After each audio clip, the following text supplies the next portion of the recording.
ओम नमः शिवाय। ओम नमः शिवाय। महर्षि दुर्वासा, ओम नमः शिवाय। मैंने पिताजी से सुना है ये अत्यंत क्रोधी स्वभाव के हैं। तनिक सी बात पर भयानक भयानक श्राप देते हैं। ओम नमः शिवाय। हाँ, मैंने भी सुना था। अपनी पत्नी की छोटी सी भूल पर उन्हें कतली का वृक्ष बनने का श्राप दे दिया था इन्होंने। ओम नमः शिवाय। महर्षि दुर्वासा इतने क्रोधी थे तो फिर सभी उनका इतना सम्मान क्यों करते थे भैया? क्योंकि उनका मन साफ था। कहते हैं जहां क्रोध होता है अन्न भी वहीं होता है। जहां क्रोध होता है अन्न भी वहीं होता है, अर्थात सच्चे हृदय से यदि कोई क्रोध करता है तो वो भी हमारे लाभ के लिए ही होता है। ऐसे क्रोध करने से हमारा विकास होता है, हम और अधिक समृद्ध होते हैं। इसी प्रकार महर्षि दुर्वासा के श्राप से सदैव समाज का भला ही होता था।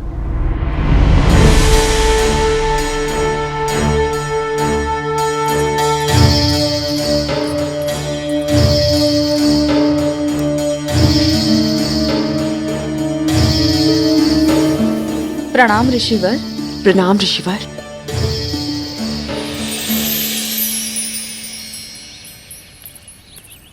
ये क्या है?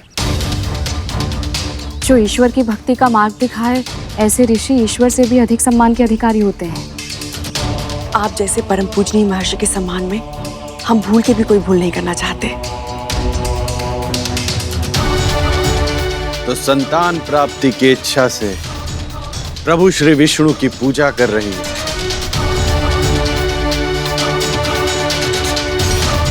कश्यप पत्नी कद्रु विंता।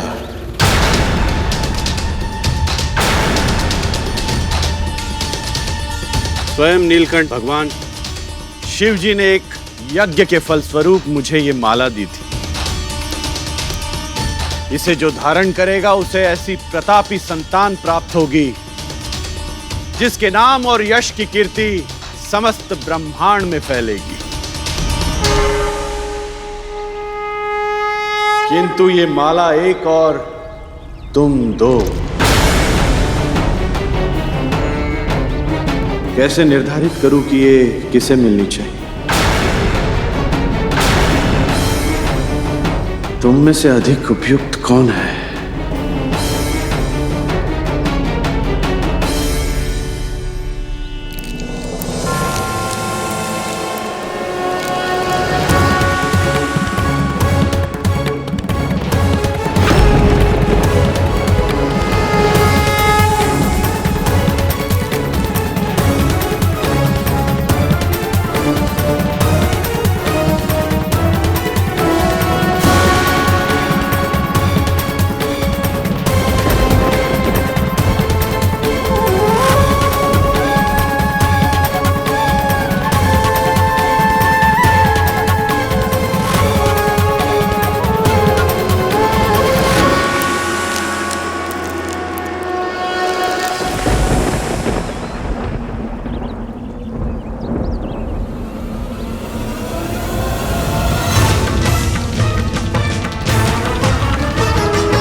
तुम्हारी मनोकामना भी अवश्य पूर्ण होगी।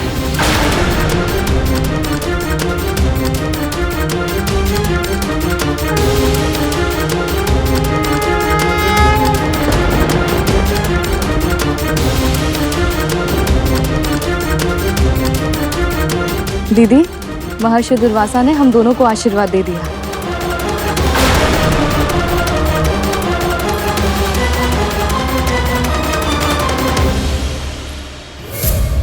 इतनी सी बात थी महर्षि दुर्वासा ने एक माला माँ को दे दी, बस इस कारण बड़ी माँ ने बहन का नाता भुलाकर माँ को दासी बना दिया। किंतु बड़ी माँ तो माँ को बहुत स्नेह करती थी। फिर ऐसा कैसे भैया? अधिकतर व्यक्ति अपने सगे संबंधी मित्रों का भला ही चाहते हैं, किंतु स्वयं से अधिक भला उनका हो जाए ये नहीं चाहते। महर्षि दुर्वासा ने अपनी माला के लिए बिंता मां को अधिक उपयुक्त माना था। ये देखकर कद्रू मां के हृदय में ईर्ष्या ने जन्म लिया। जिस समय कद्रू मां के हृदय में ईर्ष्या अपनी जड़ें जमा रही थी, उसी समय किसी और का अहंकार पूरे संसार के लिए विपत्ति का वाहक बनने वाला था। और संयोग देखो गरुड़, उसके अहंकार पर प्रहार करने वाले भी महर्षि दुर्वासा ही थे। भैया किसकी बात कर रहे हो आप? कौन था वो? स्वर्गाधिपति देवराज इंद्र।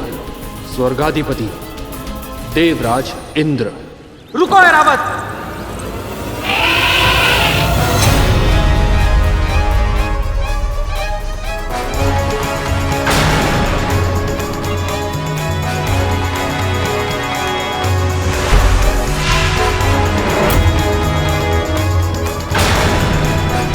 प्रणाम महर्षि।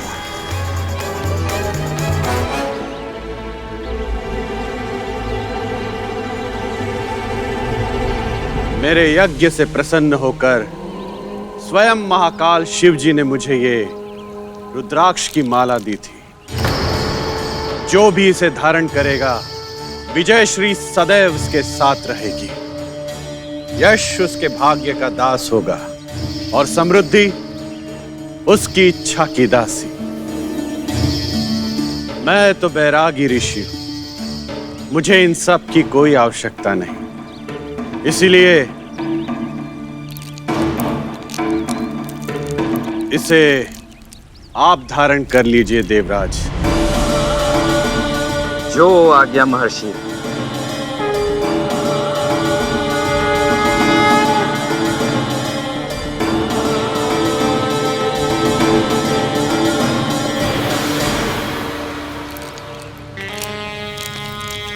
देवराज इंद्र को इसकी क्या आवश्यकता?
विजय श्री की प्रतीक परम पूजनीय रुद्राक्ष की माला मेरे आशीर्वाद और उससे भी अधिक मेरे आराध्य भगवान शिव के वरदान का पाठ किया है।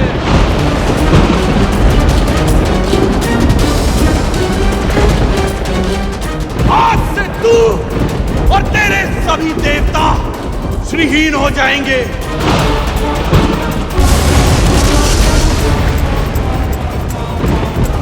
तेरा ऐश्वर्य भूमि में मिल जाएगा, श्री समुद्र में चली जाएगी। ये मेरा श्राप है तुझे।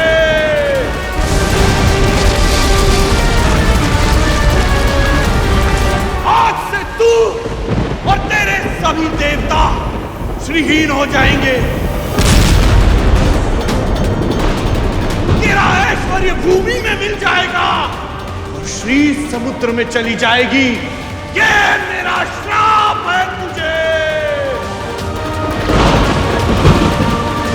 क्षमा कर दीजिए महर्षि, मुझसे भूल हो गई। महर्षि, मुझसे भूल हो गई महर्षि। महर्षि, सच्चे भक्त भगवान से भी बढ़कर होते हैं और महादेव के परम भक्त महर्षि दुर्वासा का अपमान करके देवराज ने केवल स्वयं को दुख नहीं दिया था, पूरे संसार को कष्ट में डाल दिया था। और सबसे अधिक पीड़ा हुई थी मेरे प्रभु नारायण और माता लक्ष्मी को।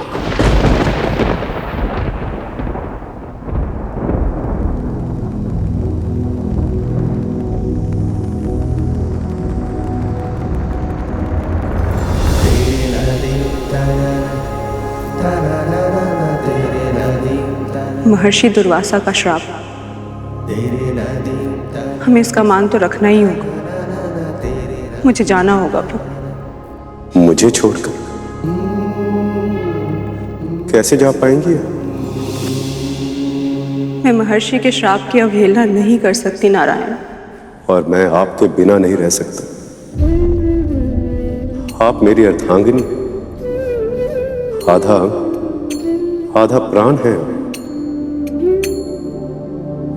आपके बिना मेरा अस्तित्व आधा।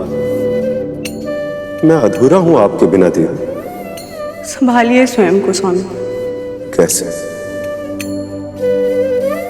ये कार्य तो आपका है ना। मैं संसार को इसलिए संभाल पाता क्योंकि आप मुझे संभालती। आपके बिना ना तो मेरी गति है देव और ना ही संसार का परिचालन। सच्चे हृदय से उपजा क्रोध समाज के विकास का कारण बनता है प्रभु। संभव है कि महर्षि के पवित्र मुख से ये श्राप जगत कल्याण के लिए निकला।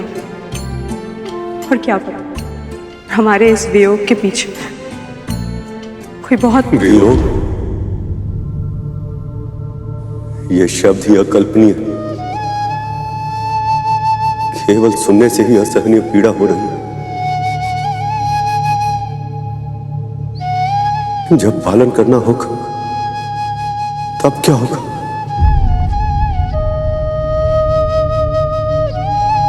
वियोग पीड़ा अवश्य देता है स्वामी, पर पुनर्मिलन उसे कहीं अधिक सुख देता है।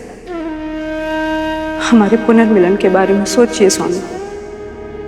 उस क्षण की कल्पना कीजिए जब हमारी विरह की अवधि समाप्त होगी और हम फिर से एक साथ होंगे। कितना सुख, कितना अद्भुत होगा वो पल।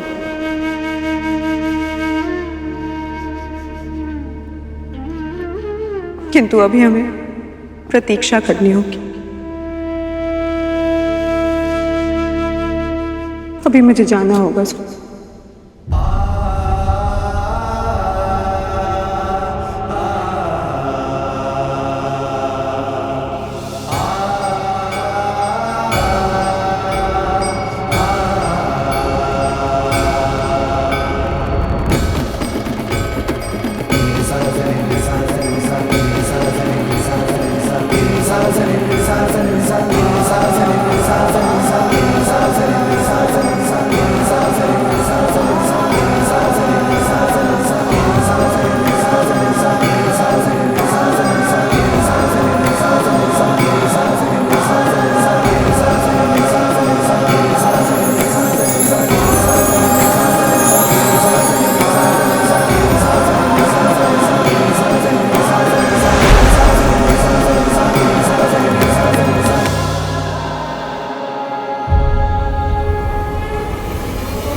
श्री का ही दूसरा नाम है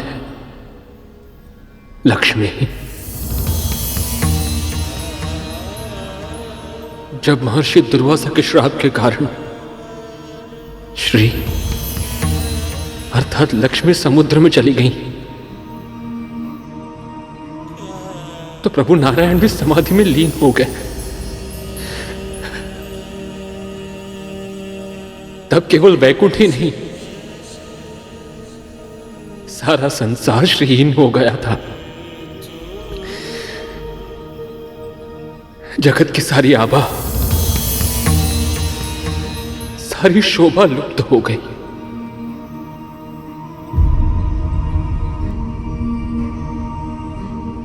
मैं अभी अभी वैकुंठ पहुंचा हूं भैया।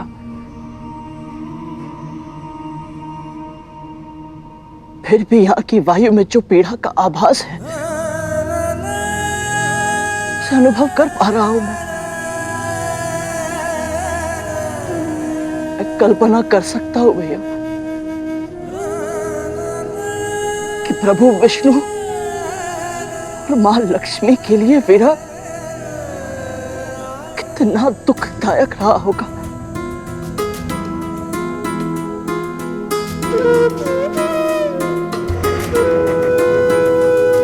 भैया, क्या कोई ऐसा उपाय है जिससे मैं इन दोनों को फिर से एक कर पाऊं? तुम्हारी सदिच्छा का स्वागत है गरुड़, और यदि ऐसा कोई उपाय मेरी दृष्टि में होता तो उसे यथार्थ में परिवर्तित करके मैं अपनी माता को फिर वैकुंठ ला चुका होता।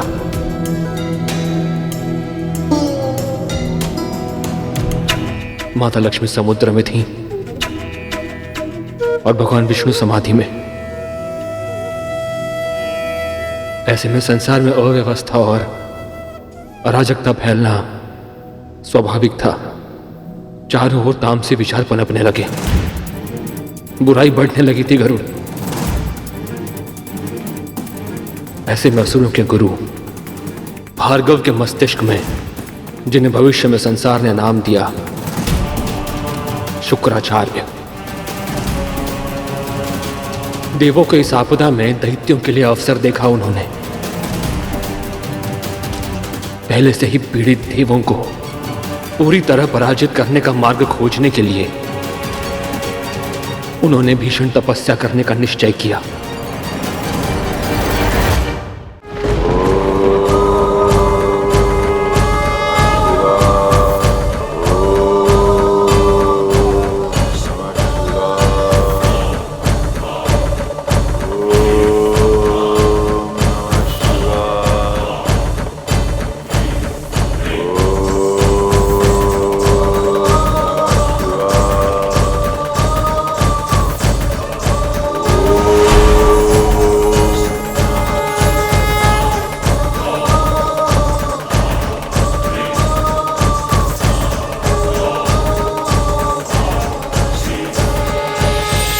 प्रभु, आपकी महाकठिन तपस्या से मैं प्रसन्न हुआ ऋषि भार्गव। कहिए, क्या इच्छा है आपकी? महाकाल के साक्षात दर्शन से मैं धन्य होगा। केवल एक ही वरदान चाहिए मुझे, वृत्त संजीवनी विद्या।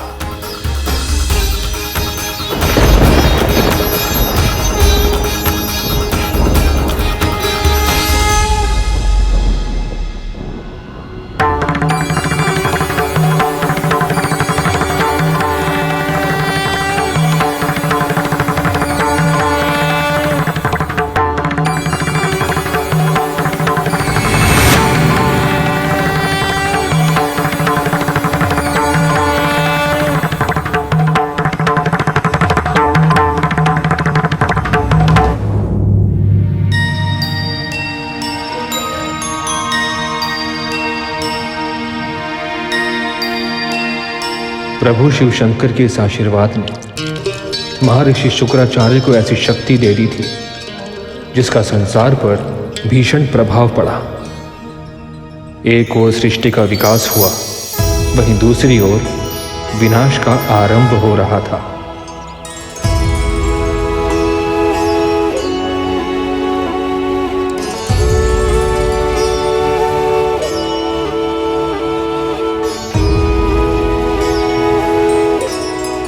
अब समय आ गया असुर राज महाबली से मिलने का।